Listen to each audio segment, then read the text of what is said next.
بسم اللہ الرحمن الرحیم۔ السلام علیکم پیارے دوستوں، آج کی اس ویڈیو میں ہم حضرت خواجہ غریب نواز رحمۃ اللہ تعالی علیہ کے شادی کا واقعہ بیان کریں گے۔ کہا جاتا ہے کہ ایک دن کسی شخص نے حضرت خواجہ معین الدین چشتی اجمیری رحمۃ اللہ علیہ کی زندگی پر اعتراض کرتے ہوئے کہا کہ خواجہ صاحب ہر طرح پابند شریعت ہیں، مگر آپ کی ذات میں نمایاں ایک کمی یہ ہے کہ شادی شدہ نہیں ہے۔ کہنے والے نے حضور اکرم صلی اللہ تعالی علیہ وآلہ وسلم کی حیات پاک کی مثال دیتے ہوئے کہا کہ پیغمبر اسلام صلی اللہ تعالی علیہ وآلہ وسلم نے شادی کو نہ صرف پسند فرمایا بلکہ فارغ البال کی صورت میں تو لازم قرار دیا ہے۔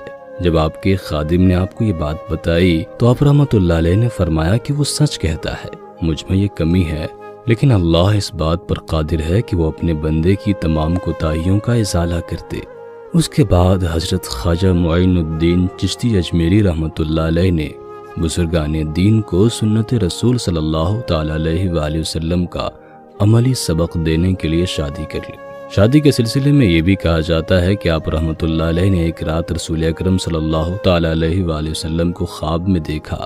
نبی کریم صلی اللہ تعالی علیہ وآلہ وسلم فرما رہے تھے، معین الدین، تم پر لازم ہے کہ ہماری ایک ایک سنت کو زندہ کرو۔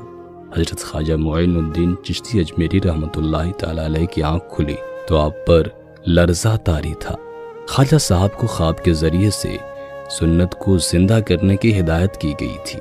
آپ رحمۃ اللہ علیہ کئی دن تک آزردہ خاطر رہے اور اپنے ایک ایک عمل کا محاسبہ کرتے رہے۔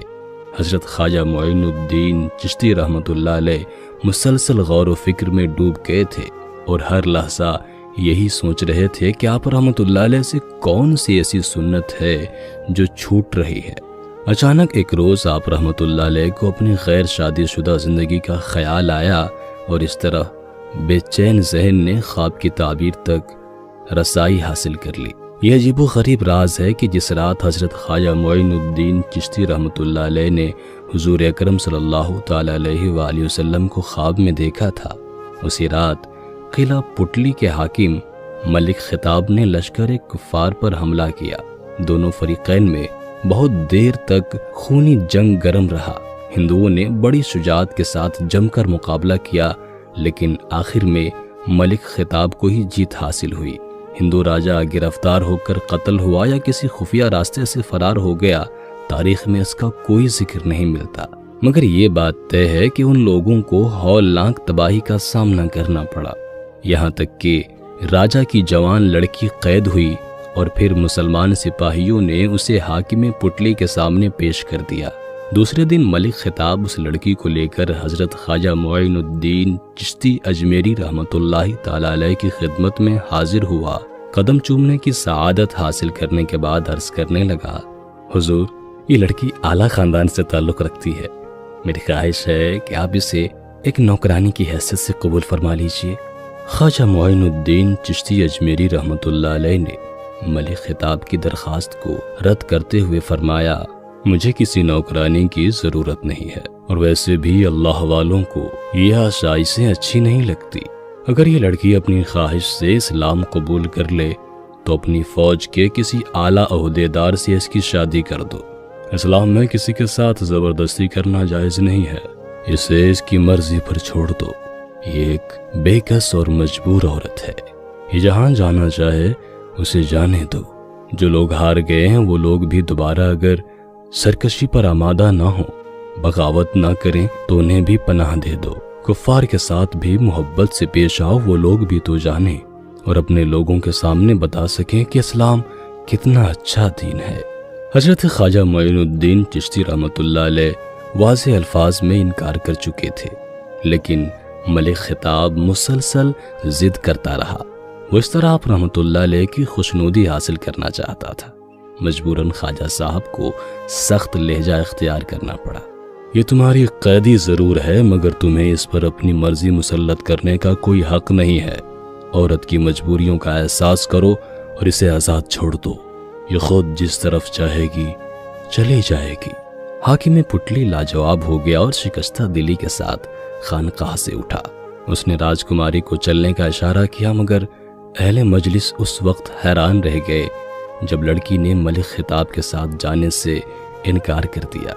حضرت خواجہ معین الدین چشتی اجمیری رحمۃ اللہ تعالی علیہ نے اسے سمجھایا، لیکن لڑکی نے ایک عجیب دلیل کا سہارا لیتے ہوئے کہا، یہ آپ ہی کا تو فرمان ہے کہ مجھے میری مرضی پر چھوڑ دیا جائے۔